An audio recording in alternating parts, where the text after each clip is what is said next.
जय Hind all my dear students. आज हम लोग सेट 20 करेंगे। इसके पहले हम लोग सेट 19 तक कर लिए थे और आई होप कि सभी सेट का कंसेप्ट जो है आप बहुत अच्छी तरह से समझ रहे होंगे और उसको समझ कर ही आगे बढ़ना है। ठीक है, सिर्फ आंसर से काम नहीं चलेगा, उसके कंसेप्ट समझिए ताकि एक समय आएगा जब उसके बाद निराश नहीं होना है। एकदम आगे यदि 5 नंबर आए तो कोई दिक्कत नहीं है, 5 आए तो 15 छूटा, वो 5 और 15 का कंसेप्ट क्लियर होना चाहिए तो आपका 20 कंप्लीट हो गया। और वही फिर आगे कंप्लीट करते करते आपके क्या होंगे कि एक समय आएगा जब 20 में 15, 16, 17, 18 आने लगेंगे, क्योंकि एक लिमिट होता है ना ग्रामर का जो फिक्स है, जो हम लोग को पता है कि हाँ इसी में से तो आना ही है। एक समय आएगा पूरा हो जाएगा, समझ रहे हैं। तो आपको जो है वहाँ से आपको निराश नहीं बोल रहना है, चाहे जितना भी नंबर आए, बस जो भी क्वेश्चन है उसके कंसेप्ट समझिए और आगे बढ़िए। ये मत सोचिए क्या होगा क्या नहीं, आपका मेहनत करना काम है, आपको रिजल्ट देखना काम नहीं है। ठीक है, तो आज हम स्टार्ट करते हैं सेट 20। सेट 20 में आपका पैसेज है और पैसेज को हम रीड कर देते हैं।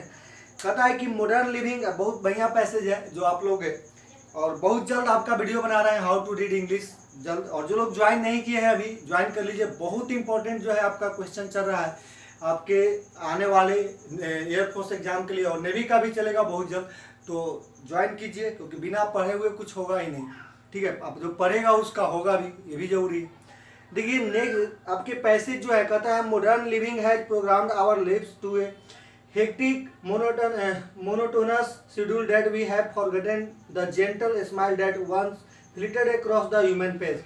कह रहा है कि मॉडर्न लिविंग हैज प्रोग्राम मतलब आधुनिक जो जीवन का प्रोग्राम इस तरह से प्रोग्राम व्यवस्थित कर दिया गया है कि हमारे जिंदगी को क्या इतना व्यस्त कर दिया है।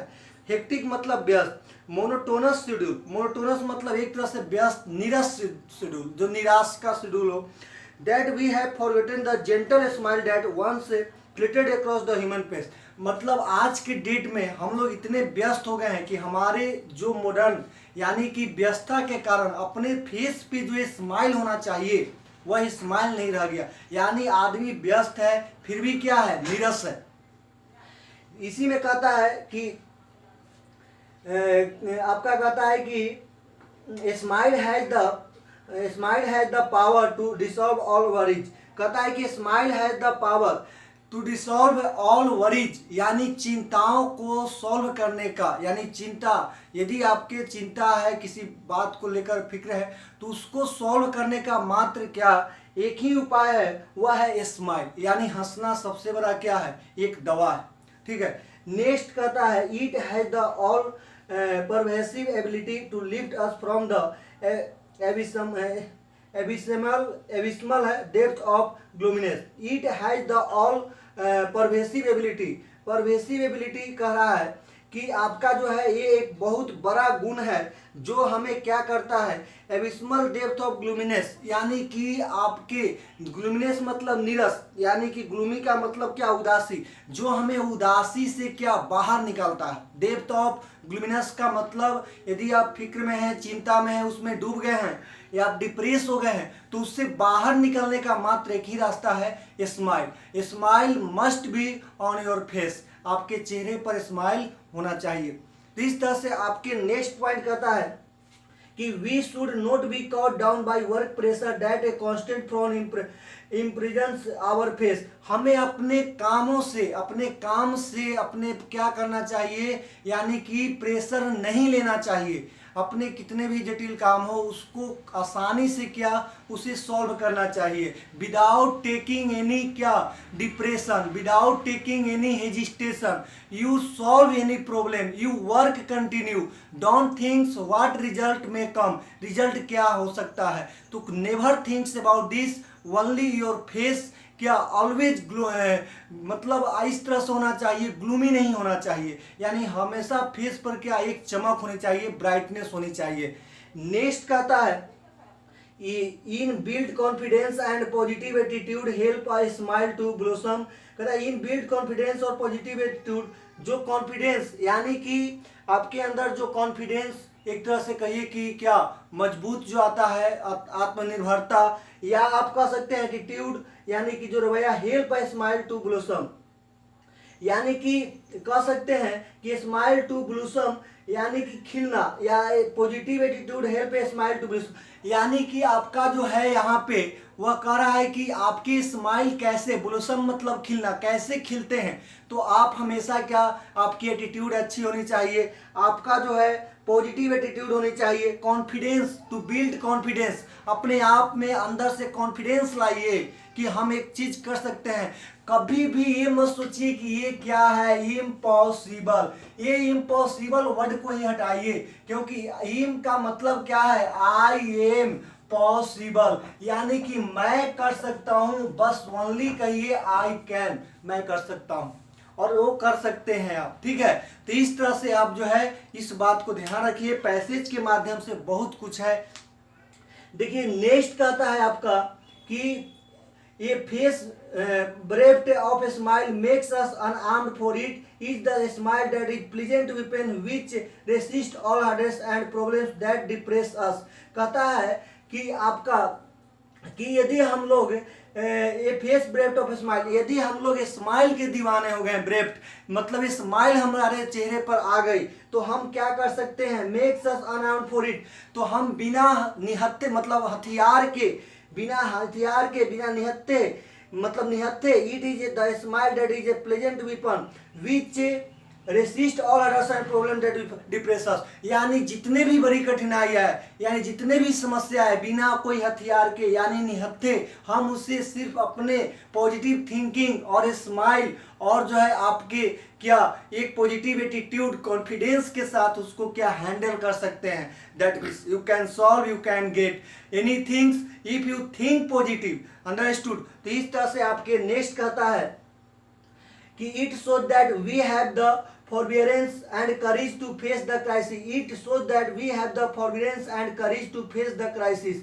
यानी ये आपके क्या कहता है, यानी आपके चेहरे पर जो स्माइल होते हैं, कॉन्फिडेंस होते हैं, पॉजिटिव एटीट्यूड होता है, वह यह दिख जाता है कि आप कहना क्या चाहते हैं, यानी आप इसका मतलब यही है कि आपके अंदर सहनशीलता है एंड आपके अंदर साहस है, जो आप किसी प्रकार के क्राइसिस, किसी प्रकार का संकट में आप उसे हैंडल कर सकते हैं और उसे जीत सकते हैं।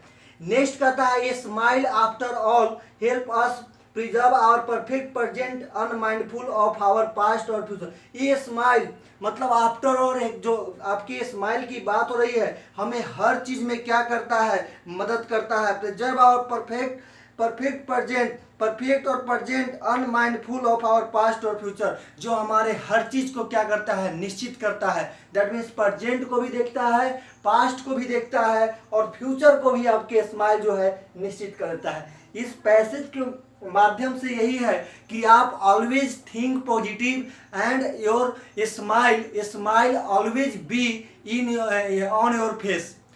If your smile on your face, यदि स्माइल आपके फेस में है, देन सोज इट, इसका मतलब यह होता है कि your confidence, your positive attitude और आपका अंदर जो क्षमता, वो सारे जो है आप में विद्यमान है। एंड यू कैन क्या get, you can do everything if you think positive. Passage है, move to the question number first, what is meant by programmed और लिप्स। फर्स्ट नंबर क्वेश्चन का ए ऑप्शन ही होगा, we have set a mechanical routine. Second option है, which of the following statement is not true in the context of the passage, कौन सा ही नहीं है, आप लोग देख लीजिएगा। सेकंड का बी ऑप्शन होगा, if we smile we are mad, यदि हम लोग हंसते हैं तो पागल है, गलत बात ऐसे ही है।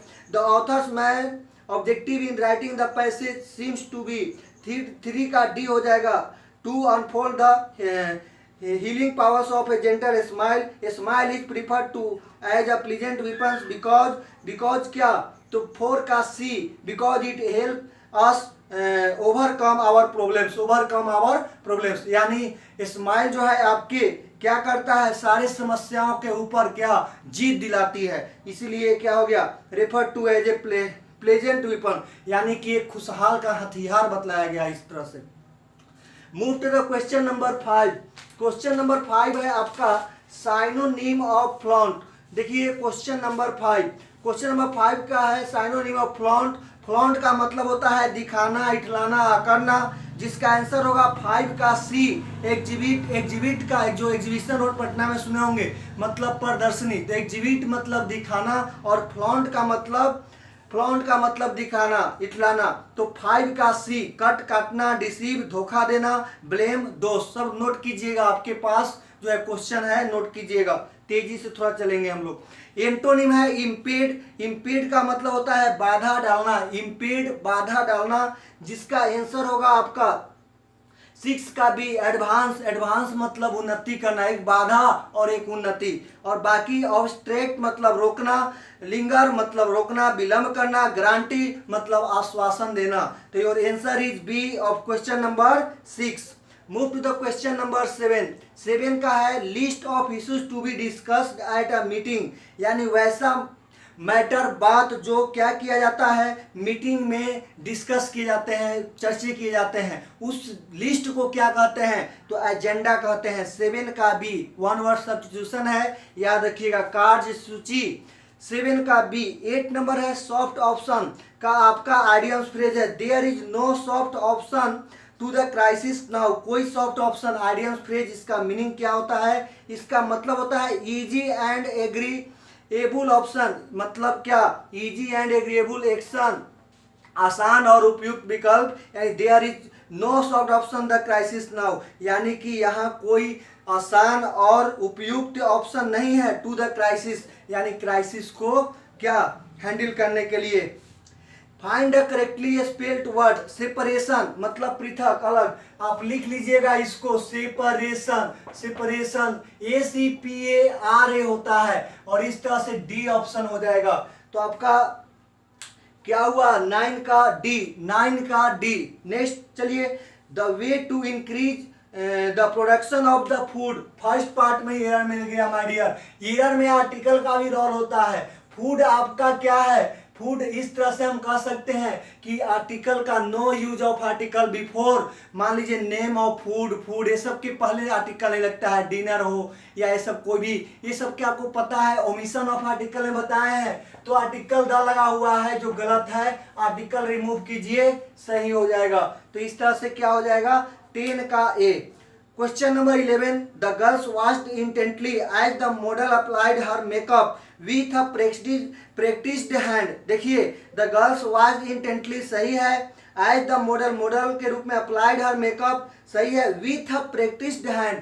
माय डियर, आपको पता है कि वर्ब फॉर्म जो भी चलता है, V2, V1, V2, V3, V4, V5, वह किसका चलता है, वर्ब का चलता है। और आपको पता है कि यह प्रैक्टिस, यह, और आपको पता है कि यह क्या है, नाउन है, और नाउन को कभी भी इसके फॉर्म को चेंज नहीं करते हैं। इसके लिए आपको क्या चाहिए, वर्ब चाहिए, जो प्रैक्टिस होता है, प्रैक्टिस। तो प्रैक्टिस ये वर्ब है, और आपके ये क्या है, नाउन। तो याद रखिएगा, सी वाला नाउन और एस वाला वर्ब, समझे। तो इसको ईडी लगा के आप वर्ब फॉर्म में चेंज करिए, लेकिन इसको नहीं। तो जैसे हमने बताया था एडवाइस, ये क्या है, नाउन, और ये क्या है, एडवाइस। तो एग्जाम में खूब इसके आते हैं, इसमें लगा देगा ईडी, इसमें लगा देगा, आपका गलत हो जाएगा, ये गलत, ये ईडी लगेगा, ठीक है। तो इस तरह से आपके क्या होंगे, इस तरह से जो है आपके, ये आपके प्रैक्टिस चाहिए, एस चाहिए था, नाउन नहीं, वर्ब। तो 11 का हो जाएगा आपके सी ऑप्शन, 11 का C. Move to the question number 12, if he is a millionaire. ये आपको पता है कंडीशनल सेंटेंस है, और कंडीशनल सेंटेंस में आपके हमने बतलाया था सेकंड कंडीशनल में कि यदि इफ के बाद, कंडीशनल वर्ड के बाद, यदि पास्ट इंडेफिनिट में आपका मेन वर्ब के रूप में वाज वेयर का प्रयोग करना हो, तो हमेशा वर का प्रयोग करते हैं नाउन का, उसके बाद नाउन आता है, बाकी जो है subject plus would plus V1 plus object. ये स्ट्रक्चर होता है आपका। जैसे if I were the prime minister, यदि मैं प्रधानमंत्री होता। इमेजिनरी है, अनफुलफिल्ड डिजायर है, जो पूरा नहीं होता है। तो हमेशा वर, या तो यह सिंगुलर हो या प्लुरल हो, आपको हमेशा वर लगाना है। कंडीशनल है इमेजिनरी, यानी कि कल्पना सिर्फ कर सकते हैं, अनफुलफिल्ड डिजायर कहते हैं इसको। तो आपके क्या होंगे, इफ ही इज नहीं, इफ ही वर हो जाएगा। 12 का ए। 13 नंबर चलते हैं आपके। तो 13 नंबर है she made her stepson heir to her large fortune. उसने अपने स्टेप सन को क्या किया, पूरे संपत्ति का उत्तराधिकारी बनाया। सी मेड हर स्टेप सन, अपने स्टेप सन को क्या किया, हर अपना उत्तराधिकारी, फॉर्चून मतलब संपत्ति, पूरे संपत्ति का दायित्व दिया उत्तराधिकारी। माय डियर हेयर का मतलब जो होता है आपका, देखिए क्वेश्चन नंबर आपका 13 है और 13 में हेयर, HARE हेयर, हेयर का मतलब बहुत बार आया एग्जाम में, इसको याद रखिएगा। हेयर का मतलब खरगोश, और एक आपका दिया हुआ है HEIR हेयर, इसका ही मतलब HEIR उत्तराधिकारी होता है, उत्तराधिकारी, या तो फिर कह सकते हैं दायित्व, वारिस। इसके बाद एक है हेयर, HAIR हेयर, हेयर मतलब होता है केस, बाल, जो आपके HERE हेयर, हेयर मतलब होता है यहाँ। तो इस तरह से आपके क्या होंगे, HEIR, बी ऑप्शन सही है, यानी फॉर्चून, फॉर्चून का मतलब होता है संपत्ति, संपत्ति। तो उसने क्या की, अपने स्टेप सन को अपना संपत्ति का उत्तराधिकारी बना दिया। नेक्स्ट है आपका, नेक्स्ट है आपके 14 number, the steward showed the passenger, steward जो महिला कर्मी होती है, पैसेंजर को क्या शो की, समझिएगा इस क्वेश्चन को अपने सेंस के according. When to start travelling, travelling passenger को ट्रेवलिंग बताया जाएगा, और कभी भी माय डियर बीच में हाउ टू आता है, जैसे I teach you how to speak English, I teach you how to speak English, मैं आपको पढ़ाता हूँ इंग्लिश कैसे बोलते हैं। I teach you how to use grammar, grammar in your examination, correct grammar. तो हाउ टू से करते हैं किसी चीज को बतलाने के लिए, भर में पढ़ाए थे। देखिए ट्रेवलिंग नहीं सिखाएगा, वेयर और व्हेन तो आएगा ही नहीं, हाउ और हाउ दो जगह है, तो आप क्या, हाउ टू जज द एटीट्यूड द प्लेन, क्या उसको हम बताएंगे, सिखाएंगे कि प्लेन को जज, अरे उसको यही ना बताएंगे, पैसेंजर है यदि प्लेन है, कि बेल्ट को कैसे बांधा जाता है। तो इस तरह से 14 का हो जाएगा सी। यहाँ पे आपका कुछ सेंस भी काम करना चाहिए, जो एग्जाम में आपके 20 में 1-2 मार्क्स के उस तरह के क्वेश्चन आते हैं। नेक्स्ट है don't put until tomorrow what you can do today, don't put, कोई काम को कल के लिए मत छोड़ो, until tomorrow यानी मत, जब तक कि what you can do today यानी मतलब आज, what you can do आज आप क्या कर सकते हो, don't put until यानी आज ही जो करना है करो, कोई काम को कल के लिए मत छोड़ो। तो don't put, put off, ध्यान दीजिए प्रीपोजिशन फ्रेजर वर्ब है, पुट ऑफ का मतलब होता है स्थगित करना, PUTOFF, put off, put off का मतलब होता है स्थगित करना, दैट मीन्स रोक देना, स्थगित करना, पुट ऑफ स्थगित करना मतलब रोक देना। तो डोंट पुट ऑफ करा, डोंट पुट ऑफ, तो यहाँ स्थगित करना है मीनिंग आई है। 15 का डी हो जाएगा, don't put off until tomorrow, यानी डोंट पुट, स्थगित मत करो कल के लिए, what you can do today, जो करना है आज करो। पुट अप, पुट अप का मतलब होता है तरक्की देना, पुट ऑन का मतलब होता है चढ़ाना, पुट ऑन मतलब रखना, चढ़ाना, पुट OF ऑफ, ये आपके कोई फ्रेजल वर्ब नहीं है, आपके 3। तो 15 का डी, सोहन एट केक्स, आपके आ गए सोहन एट केक्स। देखिए आपको क्वेश्चन टैग का वीडियो भी दे दिया है, उस वीडियो के देखने के बाद आपको कभी क्वेश्चन टैग में दिक्कत नहीं होगा, पहले ही बतलाया है। जो वीडियो को नहीं देखे हैं उसको देख लीजिएगा और शेयर भी कर दीजिएगा। सोहन एट केक्स, देखिए इसमें आपका क्या टैग बनाना है, बताया था कि टैग क्या होता है, इसी का ये भी और इसी का सब्जेक्ट, यदि यह पॉजिटिव तो यह निगेटिव, यदि यह निगेटिव तो यह क्या होगा positive. My dear Sohan ate कॉन्टेंस है पास्ट इंडेफिनिट, और पास्ट इंडेफिनिट का आपका ऑक्सिलरी वर्ब क्या होता है, डिड होता है, यानी पास्ट इंडेफिनिट का ऑक्सिलरी वर्ब डिड होता है और प्रेजेंट इंडेफिनिट का डू डज होता है। ये दो टेंस के अपने ऑक्सिलरी वर्ब नहीं है। तो इस तरह से आपके क्या हुए, यहाँ डिड हुआ, क्योंकि पॉजिटिव है तो निगेटिव क्या होगा, डिडंट। और सोहन का नाउन का प्रोनाउन यूज करते हैं, सोहन सिंगुलर है, फेमिनिन मैस्कुलिन जेंडर है, इसलिए क्या आएगा ही, तो डिडंट क्या हो जाएगा ही क्वेश्चन मार्क। चेक कीजिए कहाँ पे सही है। तो 16 का हो जाएगा सी। नेक्स्ट है 17 नंबर आपके वॉइस, पेंट द विंडोज।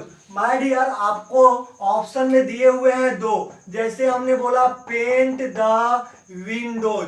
देखिए अब यहाँ पे हमने बतलाया था कि ये इंपरेटिव सेंटेंस का है, V1 प्लस क्या ऑब्जेक्ट इंपरेटिव सेंटेंस का है। ये ऑर्डर जब होता था ऑब्जेक्ट के साथ, तो ऑर्डर के लिए हमने बताया था कि let plus object, object plus B three से बनाते हैं। और जब एडवाइस होता है तो एडवाइस के लिए आपका जो बनाते हैं उसके लिए हम object plus should be plus भी थ्री से बनाते हैं। ए जब ऑप्शन से देखिए पेंट द विंडो, कोई सलाह भी दे सकता है और कोई ऑर्डर भी दे सकता है, तो यहाँ कंफर्म नहीं है कि ऑर्डर है कि एडवाइस। इस केस में दोनों सही होता है, लेकिन माय डियर ऑप्शन में भी एक ही आना चाहिए था, लेकिन दोनों सही दिया हुआ है। तो प्रायोरिटी के हिसाब से पहला मान लीजिए जो आपका क्या दे रहा होगा, तो पहला मान लीजिए आपका एडवाइस दिया होगा, जो दिया हुआ है ए विंडोज शुड बी पेंटेड, तो क्या हो जाएगा विंडोज है तो लिख लीजिए विंडोज शुड बी पेंटेड। ये आपका एडवाइस मानकर हुआ। और यदि ऑर्डर मानकर तो लेट द विंडोज क्या होगा बी पेंटेड।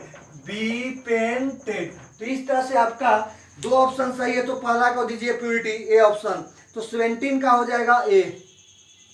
18 नंबर क्वेश्चन है आपका, he said to Manoj may you prosper समृद्ध हो। मतलब यहाँ पे ऑप्टेटिव सेंटेंस है और ऑप्टेटिव पूरे नरेशन में बतलाए हैं कि आपको 3 जगह पर ही काम करना है। ऑप्टेटिव सेंटेंस, रिपोर्टिंग वर्ब क्या होगा, कंजंक्शन क्या होगा और रिपोर्टेड स्पीच क्या होगा। रिपोर्टिंग वर्ब विश्ड जनरली होता है, कंजंक्शन दैट होता है, कॉमा इन्वर्टेड कॉमा को हटाने के लिए। आपके reported speech subject plus might चूंकि जो है आपका क्या है मॉडल वर्ब है, इसके बाद V1 और उसके बाद जो है अदर वर्ड का प्रयोग। बाकी जो है आपके पर्सन्स की चेंजिंग सब होगी, टेंस जो है माइट में ही रहेगा, अदर वर्ड की भी चेंजिंग होगी। माय डियर हो सकता है आपके जो है माइट क्यों करते हैं हमेशा, क्योंकि माइट जो है आपके कामना करते हैं। जैसे हमने बोला लिव यू लॉन्ग, अब हम जरूरी नहीं है कि वहां बोले may you live long.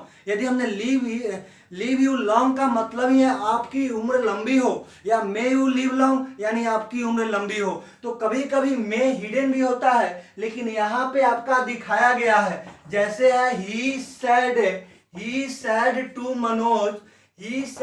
Manoj क्या कहता है मे यू प्रॉस्पर समृद्ध हो सुखी हो। देखिए अब जो है क्या हम यहाँ ऐसे लिखेंगे क्या, ही विश्ड मनोज नहीं, मनोज से विश्ड थोड़े करेगा, मनोज के लिए करेगा, इसमें ध्यान रखिएगा, मनोज के लिए करेगा। तो ही विश्ड उसके बाद डैट हम दे देंगे और ये दोनों एक ही होगा, सेकंड पर्सन ऑब्जेक्ट, ये दोनों सेम होते हैं। तो आपके क्या होंगे ही विश्ड दैट क्या होगा मनोज लिख सकते हैं आप, ही विश दैट मनोज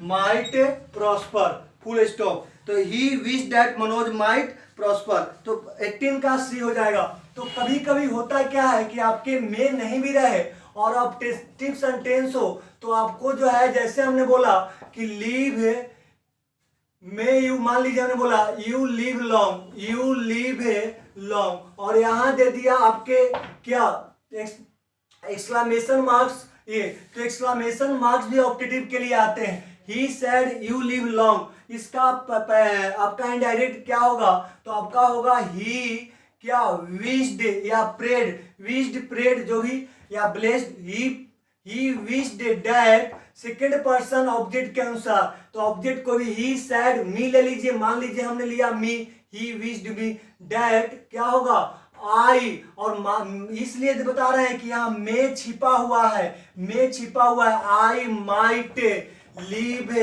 क्या होगा लॉन्ग होगा। तो कभी कभी होगा कि आपका में नहीं दिखे, फिर भी आपको ऑब्जेक्टिव में सब्जेक्ट के बाद माइट लिखना पड़ेगा। तो कभी दिख जाए तो सही है, नहीं भी दिखे तो माइट, क्योंकि वहां पे जो है हम लोग कामना करते हैं।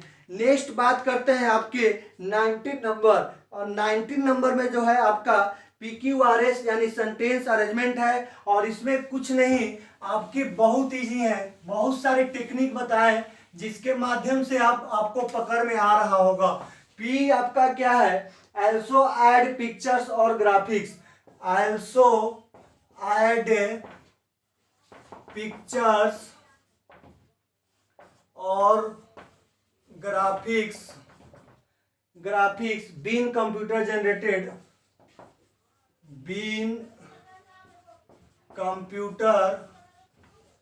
जनरेटेड।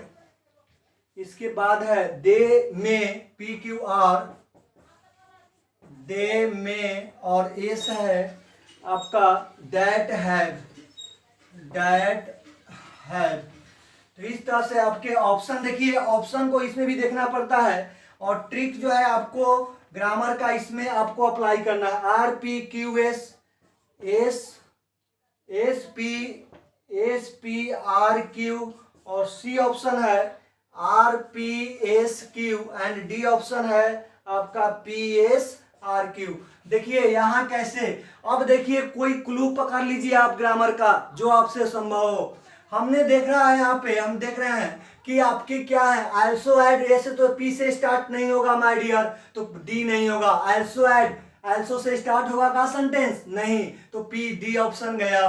बीन कंप्यूटर जनरेटेड, क्या बीन से स्टार्ट होगा, बीन कंप्यूटर, बीन के पहले क्या चाहिए, हैव और V3 हैव और सब्जेक्ट चाहिए ना, तो इस तरह से एस से नहीं, क्यू से नहीं होगा, क्यू से भी है क्या, नहीं है, ठीक है।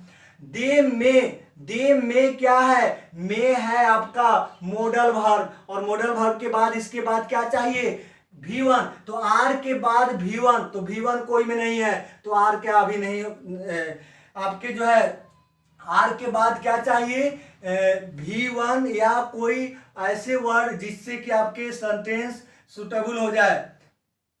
तो आपके दे में दैट हैव, ठीक है। तो अब देखिए यहाँ पे